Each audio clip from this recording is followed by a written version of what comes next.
Всем привет! Если вы это смотрите, значит вы смотрите новый подкаст каждую пятницу. Не уверен точно, когда этот подкаст выйдет в интернет, на мой YouTube канал, но добро пожаловать! И с вами снова я, Кирилл Березнев. Сегодня, наверное, поговорим о том, как привлекать инвестиции инвесторов. Всеми излюбленная тема для стартаперов, для программистов, для медийных игроков в том числе. Пожалуй, начнем. То есть, я, насколько знаю, всего есть 6 способов, пожалуй, о том, как привлекать инвестиции. Первый, с которого я и начинал, по сути, работал кризис-менеджером удаленно и решал проблемы кассовых разрывов. То есть кассовые разрывы это тогда, когда расходы гораздо больше, чем доходы. То есть, к примеру, у вас есть команда специалистов, есть подушка на эту команду специалистов, то есть юнит-экономика построена,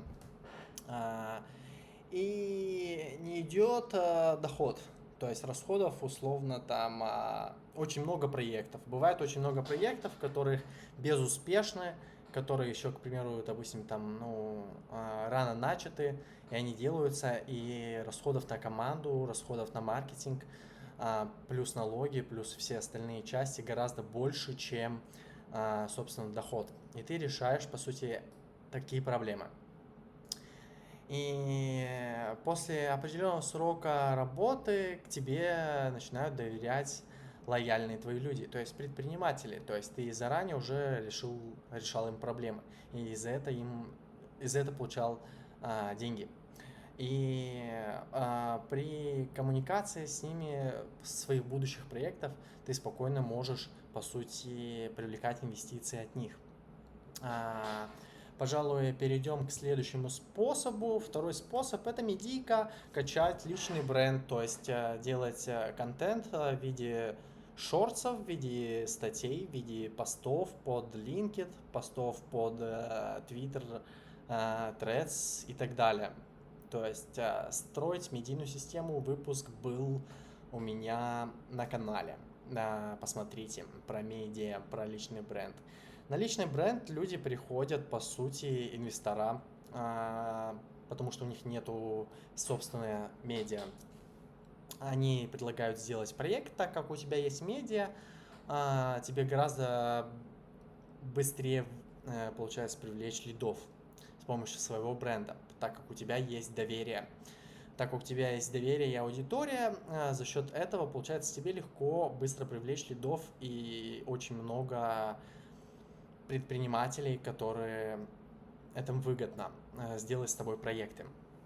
Соответственно, личный бренд помогает привлечь инвесторов, помогает привлечь специалистов, помогает привлечь деньги, помогает создать репутацию.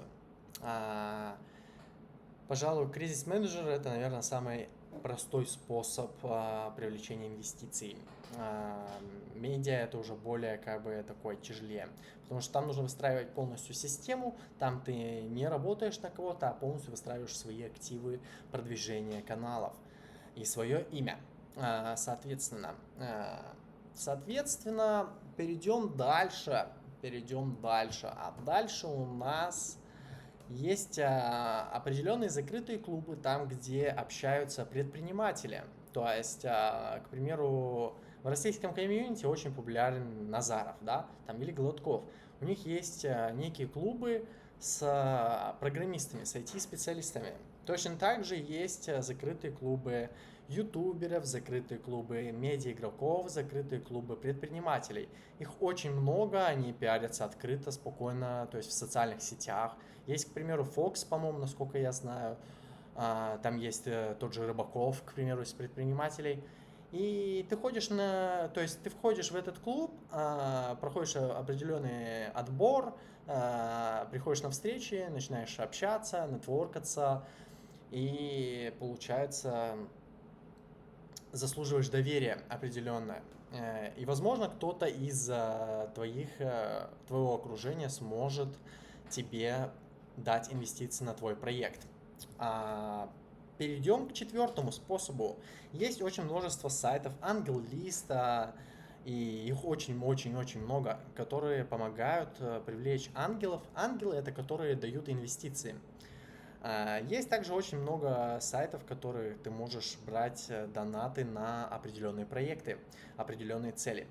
Там ты точно так же, если выложишь свой speech deck, выложишь свою идею, выложишь свой UI, UX, дизайн, продуктовый дизайн, то люди, если им понравится твой миф, твои идеи, они будут к тебе лояльны и будут давать там, ну, $1, там, $2, 10, 50, 100 и так далее. Ангелы помогают привлечь огромные инвестиции, 50, ну не огромные, а в целом, то есть для стартаперов огромные. $50 000, 100 000, 500, то есть огромный пласт больших инвестиций. Перейдем к пятому. К пятому есть огромные мероприятия. Они собираются в разных точках. Дубай, Бангкок, Казахстан, UK, в USA, в Калифорнии. То есть в этих мероприятиях приходят огромные компании по типу Nvidia, Apple, каких-то средних компаний, стартаперов. То есть они выставляют выставку, это как выставка, как Expo, если вы знаете. И то есть ты приезжаешь на такое, получается, мероприятие, также точно так же нетворкаешь, общаешься, возможно, выставляешь свой стенд, возможно, выигрываешь какие-то тендера, выигрываешь саму выставку, таким образом привлекаешь свою инвестиции на свой проект. То есть, но у тебя заранее, сообщу, у тебя должен быть какой-то заранее уже готовый проект, а не просто идея о том, как ты думаешь, что заработаешь миллиарды долларов с помощью своей идеи. Ты выставляешь на стенде свой продукт и начинаешь презентовать его, презентовать людям, чем он помогает, какая цель, какое решение проблем. И получается, люди приходят, смотрят, узнают о твоем проекте и узнают о тебе, и, возможно, там ты найдешь, то есть, инвесторов. Перейдем, наверное, в шестую. То есть, был даже такой сериал про стартаперов, где один человек покупает домик, к примеру, с 5 комнатами, начинает вести собеседование с разными людьми, у которых есть стартапы, и затем люди живут в этом домике, делают свой продукт, за это, получается, они бесплатно кушают, бесплатно живут там, создают продукт, человек, владелец этого дома, берет процент, к примеру, 20 или 25% от твоего стартапа, и привлекает инвестиции, и привлекает лидов, так скажем, биостартапы. Но вырасти оттуда очень тяжело, то есть это прямо самый, наверное, тяжелый способ привлечения инвестиций, очень тяжелый. Вот есть вот 6 вот таких способов. Давайте тогда начнем с того, как вообще дойти до привлечения инвесторов, потому что большинство людей вообще не понимают, что это такое. Для начала неплохо было бы иметь какую-то идею, не о том, что там типа, если ты вообще прям вот от слова совсем, ну, никто, просто обычный человек, и ты такой, хочу там создать ракету на Марс, ну, пожелаю удачи тебе. Но сама идея по себе ничего не стоит без ее реализации. Идея это супер, но нужна реализация ее. То есть полностью описана юнит-экономика, полностью описан speech deck, полностью описана карта мира, как твоя идея выглядит, то есть из чего она состоит, что включает в техническую часть, что включает в маркетинг, как ты собираешься пиарить, как устроена операционка, как будет устроена юридическая часть, юнит-экономика, то есть и очень-очень-очень много. Ты должен дойти до реализации самого проекта, технической части. И мало того, что ты должен дойти до вот создания всего вот этих документов и инфраструктуры и технической части, то есть самого продукта, который ты будешь продавать под конкретный рынок. Желательно этот рынок, чтобы уже существовал, потому что, скорее всего, как бы ты еще не дошел до создателя мифа. Кто такой создатель мифа? Пожалуйста, посмотрите первый ролик на канале. Соответственно, после этого всего ты должен еще привлечь лидов. То есть ты должен привлечь лидов, должен привлечь с помощью платной рекламы, с помощью спама, с помощью своих знакомых, с помощью своего личного бренда, медиа, хотя бы 100 лидов, чтобы был продукт и была база покупателей. Если вот этих два фактора есть, плюс инфраструктура, которую я описал в виде Notion, доски Miro, спичдеков, шаблонов сообщений под клиентов и так далее, и ассистентов. И когда все это имеется, ты уже можешь привлекать инвестиции под способы, которые я описал раньше. Почему так происходит? Потому что инвестора не имеют ничего, кроме денег. То есть у них уже есть огромная какая-то база денег, да, вот, и с помощью этих денег можно создать какие-то проекты. И если ты не инвестируешь никуда в создание проектов или не покупаешь ничего, то ты рано или поздно станешь, разоришься просто-напросто. Соответственно, им постоянно нужно думать, куда привлечь денег, кто бы не обманул меня, как заработать больше из этих денег. И они ищут потенциальных людей, в кого вложиться. И очень много стартаперов, у которых просто имеют либо продукт, либо идею.